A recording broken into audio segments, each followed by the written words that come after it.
Hello दोस्तों, नमस्कार। मैं आपका इंग्लिश एजुकेटर आर के श्रावना। आज हम लोग डिस्कस करेंगे class 12 English compulsory Flamingo book chapter 8 going places written by A R Barton. ये चैप्टर जो है वो पूर्णतया डे ड्रीमर्स पर डिपेंड्स है, इमेजिन पर डिपेंड है। अर्थात पूर्ण रूप से ये जो चैप्टर है वो एक दीव स्वप्न पर आधारित है। इस चैप्टर में हम लोग सबसे पहले देखते हैं तीन कैरेक्टर हैं, सोफी, जैंसी, जियोफ और डैनी केसी। फिर से देख लो, सोफी, जैंसी, जियोफ और डैनी केसी, ये चार मुख्य कैरेक्टर हैं। सोफी कौन है? सोफी एक टीनेज प्रोटोगोनिस्ट है, अर्थात इस स्टोरी की किरदार है। जैंसी कौन है? जैंसी इसकी फ्रेंड है, अर्थात क्लासमेट है, स्कूलमेट है। जियो इसके बड़े भाई हैं, ओल्डर ब्रदर हैं। और डैनी केसी कौन है? डैनी केसी एक फेमस आयरिश फुटबॉलर हैं। अब इसके बाद क्या होता है, ये जो क्लासमेट हैं दोनों, सोफी और जैंसी, ये जैसे छुट्टी होती है स्कूल की, अर्थात ब्रेक होता है, ये आपस में क्या करती हैं, डिस्कस करते हुए अपने घर आती हैं। तभी क्या होता है, ये डिस्कस करते समय जो सोफी है वो जैंसी को बोलती है, यार हम लोग एक शॉप खोलेंगे, अर्थात एक ब्यूटी की शॉप खोलते हैं। जैसे स्कूल ऑफ होती है उसके बाद अपना जॉब कर लेंगे। फिर जो इसकी केसी है अर्थात जैंसी जो है, वो जैंसी क्या कहती है, इसके लिए मना करती है कि यार नहीं नहीं, हम लोग ये सब नहीं कर सकते, हम लोग तो बिस्किट फैक्ट्री के लिए बने हैं, हम सब ये सब नहीं कर सकते। चलो कोई बात नहीं, मैं मैनेजर का काम कर लूंगी। मैनेजर का काम कैसे कर पाएंगे, इसके लिए बहुत पैसों की आवश्यकता होगी, आप मैनेजर कैसे बन जाओगी डायरेक्टली। चलो कोई बात नहीं, मैं फैशन डिजाइनर का काम कर लूंगी। फैशन डिजाइनर करना छोटी सी बात थोड़ी है, फैशन डिजाइनर। अर्थात ये जो जैनी जो केसी है, वो जैंसी जो है सोफी को मना कर देती है कि ये सब इम्पॉसिबल है, हम सबसे नहीं हो पाएगा। तभी ये बाद में डिस्कस करती है कि मैं इसके लिए तुरंत प्रभाव से मैं एक काम करूंगी, एक्ट्रेस का काम कर लूंगी, इसमें हम लोग अच्छा पैसा कमा सकते हैं। तो मना कर देती है कौन? जैंसी को नेगेटिव रेनफोर्समेंट देती है, अर्थात उसको नकारात्मक कर देती है कि ये सब इम्पॉसिबल है, हम लोग सिर्फ और सिर्फ विकसित फैक्ट्री के लिए ही बने, हम सब ये काम नहीं कर सकते हैं।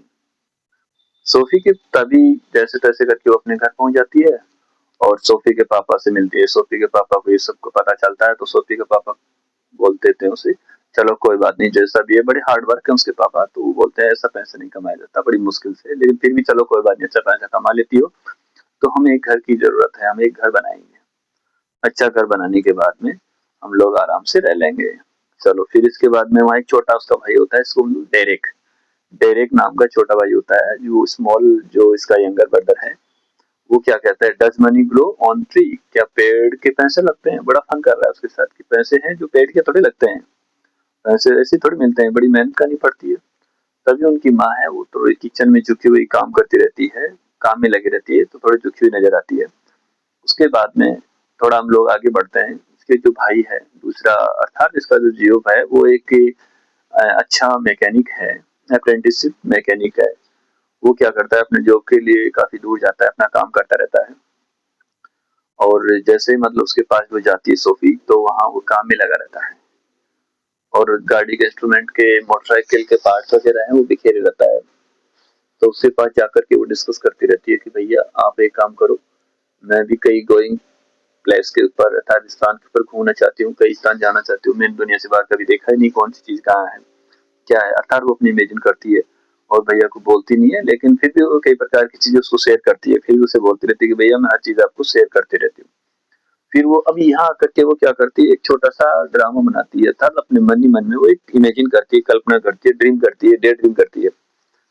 तो वो बोलती, वो अपने आप में सोचती है कि मैं अपनी हुडी पहन रखी हूँ, जैकेट पहन रखी हूँ, उसके पीछे कैप लगी हुई है, और मेरा भाई जो है वो ब्लैक कलर की लेदर की कोटी पहन रखा है, लेदर का कोट पहन रखा है, और येलो कलर की मैं पहन रखी हूँ, और मेरी जो हुडी के जो पीछे जो कैप लगी हुई है, वो मोटरसाइकिल में तेज हवा के साथ पीछे दुपट्टे की तरफ लहराती हुई चल रही है। इस प्रकार की वो इमेजिन करती है और अपने भाई से बातचीत करती रहती है। तभी वो अपने भैया को अर्थात जियो को कहती है कि जियो सुनो, मैं आपको कुछ शेयर करना चाहती हूँ। आप मेरे बड़े भाई हो, हर चीज़ मैंने आपको शेयर की है। आप मेरा बुरा नहीं मानते हो, मैं आपको हर चीज़ सीक्रेटली चीज़ें आपको ही बताती हूँ। तभी उसके बाद क्या होती है, वो सिर्फ शेयर करती रहती है। क्या कहती है कि देखो भैया, मैं आपको शेयर कर रही हूँ कि डैनी केसी एक अच्छा आयरिश फुटबॉलर है और मैं उससे मिल चुकी हूँ, वो मेरे साथ रह चुका है। इसलिए मैं आपको शेयर करना चाहती हूँ कि आप ध्यान से सुनो। तभी वो क्या कह रही है, जैसे इस प्रकार से बोला, बड़ा मजाक करता रहता है कि ये सब कैसे संभव हो सकता है। ये तो मुझे तो लगता नहीं, आप सब मुझे तो लगता नहीं कि आप मिल चुकी हो उससे। चलो कोई बात नहीं, अब मिल भी लिए हो तो आप मुझे ये बताओ कि पापा को शेयर करे ही नहीं करे, पापा को बताए नहीं बताए। तो ये सब होने के बाद में वो बताती रहती है कि उसकी आंखें हैं वो ग्रीन कलर की हैं और बहुत अच्छा है, बड़ा हैंडसम है। तभी उसके पापा हैं वो आ जाते हैं और आकर के उसके पापा टीवी को ऑन कर देते हैं और वहां बैठ जाते हैं अपनी चेयर को घसीट करके। टॉम और उसका जो फिनो है, वो दोनों के बारे में चर्चा करते हैं कि डैनी कैसे बहुत अच्छा है, वो अच्छा फुटबॉलर खेलता है, बहुत अच्छा प्लेयर है और देश की बहुत अच्छी टीम का अच्छा मतलब प्लेयर है। अर्थात उसके बोलते हैं कि मेरे पापा ने भी मुझे ये बताया था कि बहुत अच्छा एक्सपर्ट प्लेयर है, वो अपने शोल्डर और हेड से भी खेल लेता है। ये सब चीजें होने के बाद में क्या होता है, जैसे मतलब वो अपनी उसकी बड़ाई करती रहती है। कौन? जॉन सी है, वो बड़ाई करती रहती है, उसकी प्रेस करती रहती है कि वो बहुत अच्छा है, वो बहुत अच्छा खेलता है, देश का अच्छा प्लेयर है और ही गुड यंग और बहुत अच्छा है, ओल्डर है। और यहाँ तक कि जो सोफी है वो अपने पापा को बताती रहती है।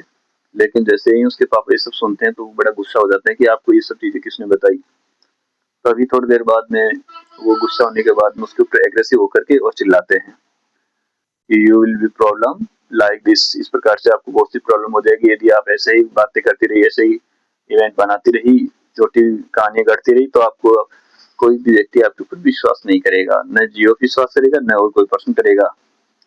इस प्रकार से शोफी है वो अपने भाई को शेयर करती रही ये सब चीजें और उसे प्रॉमिस करती है कि मैं आपको ये सब चीजें बताती हूँ, लेकिन आप पापा को किसी प्रकार की चीज शेयर मत किया करो, अदरवाइज वो मुझे मार ही देंगे। दे मर्डर टू मी।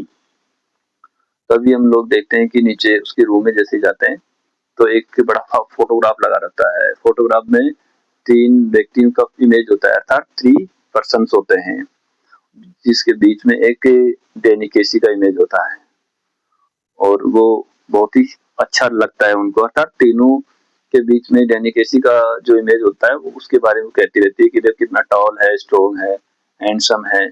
कुल मिला के कहने का मतलब ये उसकी बड़ाई करती रहती है। अपने घर में उसका वो इमेज लगा रखी है, फोटोग्राफ लगा रखी है, जिसमें 3 जने होते हैं लेकिन उनके बीच में उसकी डैनी केसी की फोटो होती है जो उसको बहुत अच्छा लगती है। इसके बीच में वो क्या करते हैं, सैटरडे के दिन वो अपने परिवार के साथ अर्थात whole family goes to United match to see United match देखने के लिए, मतलब लॉन्ग जर्नी करके वो जाते हैं और इस प्रकार से they seated on the proper seat after watching the match. इस प्रकार से वो मैच को देखते रहते हैं दोनों जने।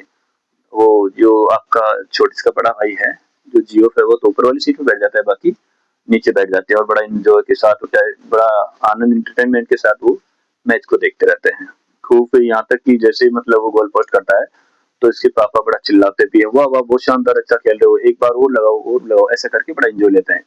इस प्रकार से वो जैसे तैसे करके वो घर लौट जाते हैं। फिर नेक्स्ट डे क्या होती है, सोफी और जेनी फिर वापस आपस में मिलती हैं। अर्थात वो दोनों क्लासमेट होने की वजह से दूसरे दिन फिर जैसे ही पहले मिली थी, बुटीक वगैरह की दुकान खोलती है, उस मैनेजर बनती है, ये सब वो फिर तुरंत प्रकार से फिर जैसे ही नेक्स्ट डे मिलती है वो आपस में चर्चा करने लग जाती है। इस प्रकार से आपस में वो बोलती है कि यार मैंने एक बात सुनी है। तो बोलती बताइए कौन सी बात है।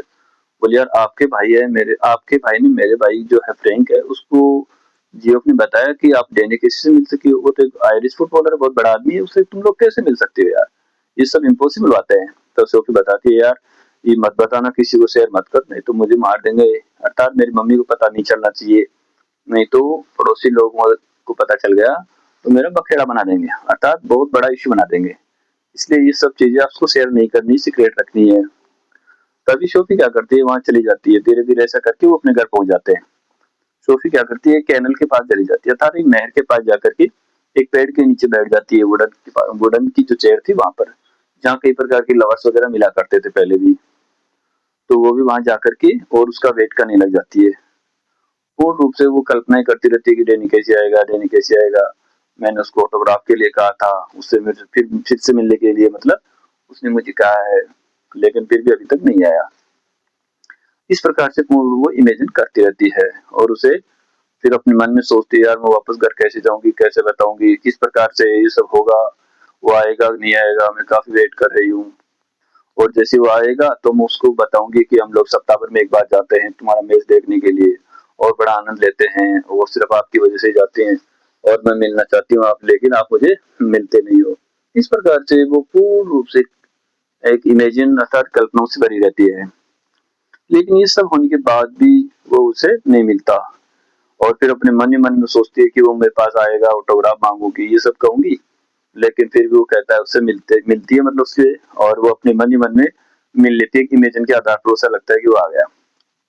और फिर वो उसे बताती है कि मैं उसे ऑटोग्राफ के लिए कहूंगी, I will say about autograph and I will damn you. फिर उसके बाद जैसे ही क्या होता है, वो मतलब वो कहती है कि आपकी आंखें, उसकी आंखें हैं, उसका नोज है, उसकी जो टीथ है, उसकी जो चमक है वो बड़ी शानदार है, ऐसा वैसा सब कुछ। फिर वो अपने मन ही मन में कल्पना करती है कि यार मुझे अपना फोटोग्राफ दो, मैं डेली केसी को, अर्थात मैं अपने सॉरी उसको अपने भाई को बताऊंगी। तो ये सब चीजें वो नेगलेक्ट सी होती नजर आती है। लेकिन फिर भी उसको वो कहते हैं, लाइक आपके पास have you any pen, you haven't, like मेरे पास तो कोई पेन नहीं है, आप पास पेन हो तो मुझे दे दो।